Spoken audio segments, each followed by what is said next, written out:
You wake up, pour your coffee, sit down at your desk, and open your terminal. It looks like the standard routine of any senior developer working remotely, perhaps for a Silicon Valley giant or a trendy Berlin startup. The difference is that your code is going to help sell shoes online or optimize food delivery routes. Your code has a single purpose: to destroy, to hijack, and to extort. Welcome to the world of malware development, an industry that moves trillions of dollars annually, surpassing the GDP of many nations, and operates with a corporate efficiency that would make many Fortune 500 CEOs jealous. The question hanging in the air, charged with morbid curiosity and forbidden fascination, is always the same. How much money do these people actually make? Is it worth the risk of spending decades in a federal prison or being hunted by global intelligence agencies? To understand the numbers, we first need to destroy the myth of the hooded hacker in his mom's basement. That stereotype is a relic of 90s movies. Today, cybercrime is organized, structured, and hierarchical. We are talking about digital cartels. To discuss salaries and profits, we need to divide this career into tiers, exactly like the legitimate job market, because the income disparity in the underworld is just as brutal as in the legal world. At the bottom of the pyramid, we have what the community calls script kiddies, or low-level operators. This is the guy who doesn't really know how to code. He doesn't understand Windows memory architecture. He doesn't know what a buffer overflow is. He is simply a consumer of off-the-shelf tools. He goes onto dark web forums or even Telegram channels and buys a phishing kit or a generic RAT remote access Trojan for $50 or $100. The profit for this individual is low and inconsistent. He casts a net into the sea, hoping to catch some small fish, stealing banking credentials from careless people or social media accounts to resell. This developer, if we can even call him that, pulls in, on average, maybe $2,000 to $3,000 a month, running a disproportionate risk because he makes a lot of noise and leaves too many tracks. He is the cheap, disposable labor of digital crime. But when we step up a level, things start to get frighteningly professional. We enter the layer of intermediate malware developers and access brokers.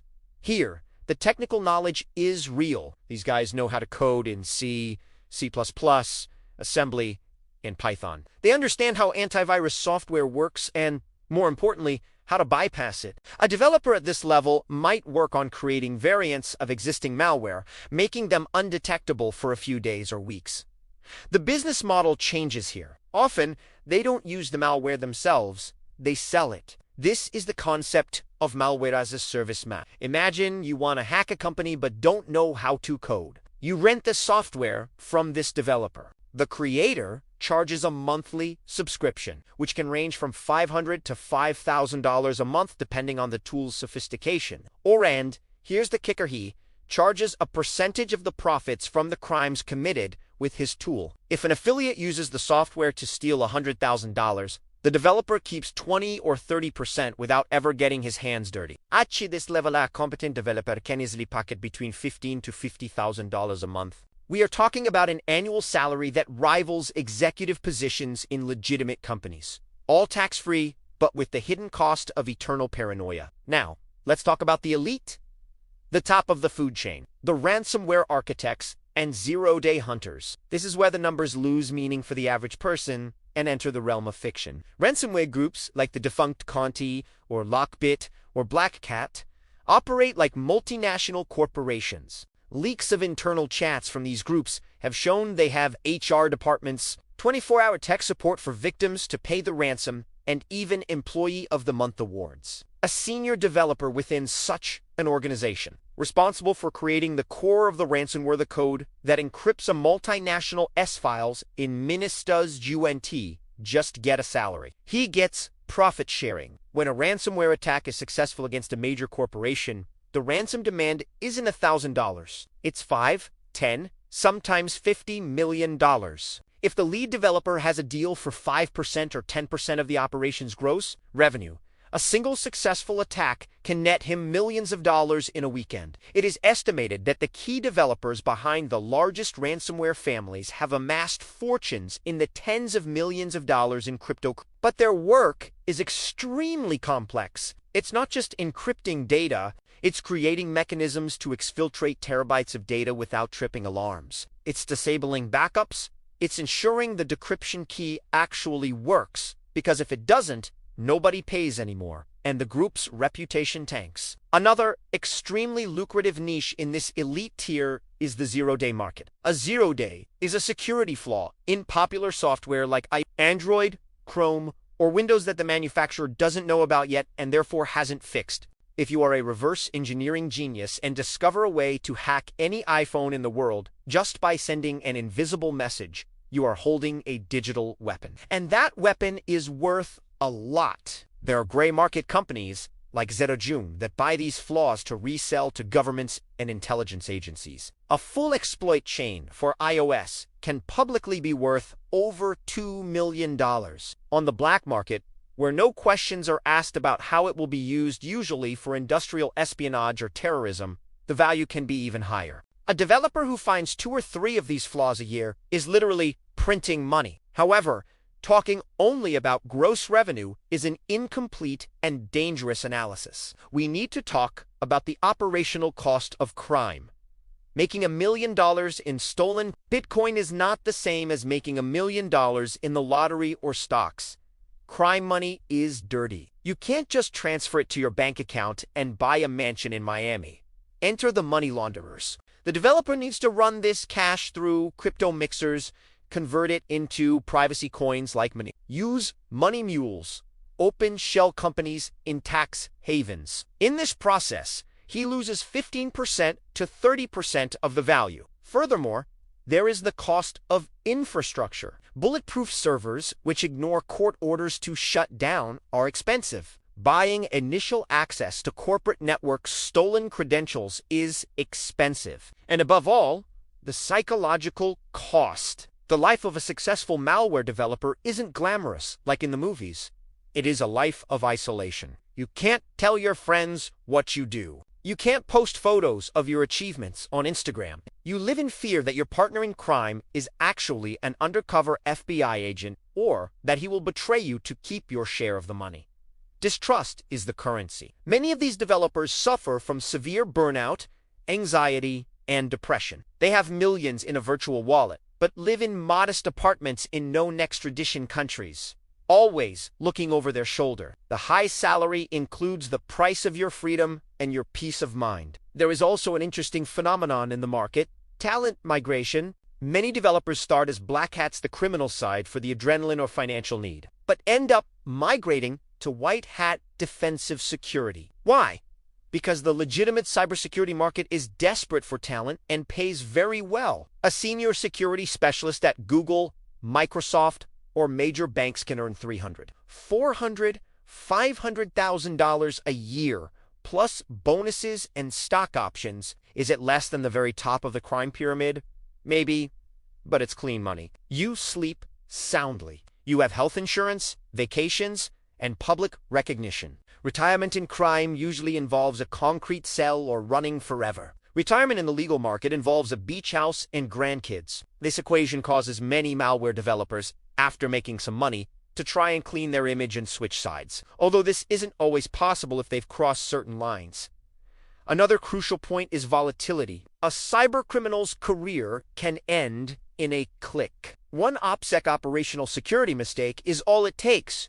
Forgot to turn on the VPN once, logged into the command and control server using unprotected coffee shop Wi-Fi, reused an old username from a gaming forum 10 years ago. Investigation agencies have infinite patience and unlimited resources. They cross-reference data, analyze typing patterns, trace blockchain transactions. When the house of cards falls, all assets are seized. So, that profit of millions becomes zero in an instant, and the final balance is negative in years of life lost behind bars. Beyond the financial aspect, there is the moral aspect that many try to ignore, but it weighs heavy. Developing malware is not a victimless crime. When a hospital is paralyzed by ransomware, surgeries are canceled, ambulances are diverted, and people can die. When a university loses its data, years of scientific research are destroyed. When a city government system is hijacked, basic services for the poor are interrupted. The money entering this developer's pocket is blood money. In the underworld, they try to justify it by saying they are just testing security or punishing greedy corporations, but the reality is that their own greed is the engine of destruction. The ecosystem is also changing with artificial intelligence. Today, AI tools are being used both to create more sophisticated malware and to detect it. This is raising the barrier to entry. The script kiddie is finding it harder to operate because automated defense systems block simple attacks. This pushes the market toward even greater professionalization. Malware developers now need to be experts in data poisoning or in bypassing large language models. The salary for those who master these new frontiers of crime tends to increase, but so does the risk. The geography of cybercrime also influences earnings. A malware developer in Eastern Europe or parts of Asia can live like a king on $5,000 a month, while the same amount in Silicon Valley barely pays rent. This creates hubs of cybercrime development in regions where the local economy is weak, technical education is strong, and law enforcement is lax or corrupt. In these places, malware development is seen almost as a legitimate way out of poverty, a distorted form of social mobility. For a brilliant young person in a decaying industrial town, the choice between working in a factory for $300 or coding banking Trojans for $3,000 does you feel like a moral choice, but a matter of survival. But back to the central question: how much do they make? If you take the average, stripping away the failures at the bottom and the geniuses at the top, a competent malware developer working consistently in mid-sized operations is probably pulling in between $10,000 to $30,000 net per month. Is it an excellent salary? Yes. Is it incalculable wealth? Not for most. The idea that every hacker is a millionaire is false. Most are upper middle class with a terrible secret. And the irony is that with this level of technical skill, knowing how to program kernel drivers, understanding cryptography, networks, and operating systems, this same individual could earn the same amount or even more, working legally as a security consultant, bug bounty hunter, or senior software engineer. Bug bounty programs, for example, pay legitimately for found flaws. Companies like Apple, Google, and Facebook pay tens, sometimes hundreds of thousands of dollars for a single correctly reported flaw. HackerOne and BugCrowd are platforms where ethical hackers have made millions. The difference is bureaucracy. In crime, payment is fast and tax-free. In the legal market, you need to write reports, wait for validation, and pay the taxman. Crime attracts those in a hurry and those with contempt for rules. Ultimately, programming for crime is a high-risk, high-reward gamble, but one where the House authorities and the law almost always wins in the long run. The money is fast, seductive, and voluminous, flowing through anonymous digital wallets and encrypted forums. But it buys a half-life. A malware developer lives in a shadow world where success cannot be celebrated and failure means the end of life as he knows it. It is a career where you don't build a legacy. You build a criminal record. And when we weigh the wasted talent, the constant stress, and the damage caused to society, the salary of crime, no matter how high the numbers look, ends up being one of the lowest payments a human being can accept. The true wealth of programming lies in building, innovation, and freedom. Things, however sophisticated, can encrypt or hijack. If you have the skill to break the code, you have the skill to protect it. And the world pays a higher and higher premium for those who choose to be the shield, not the sword.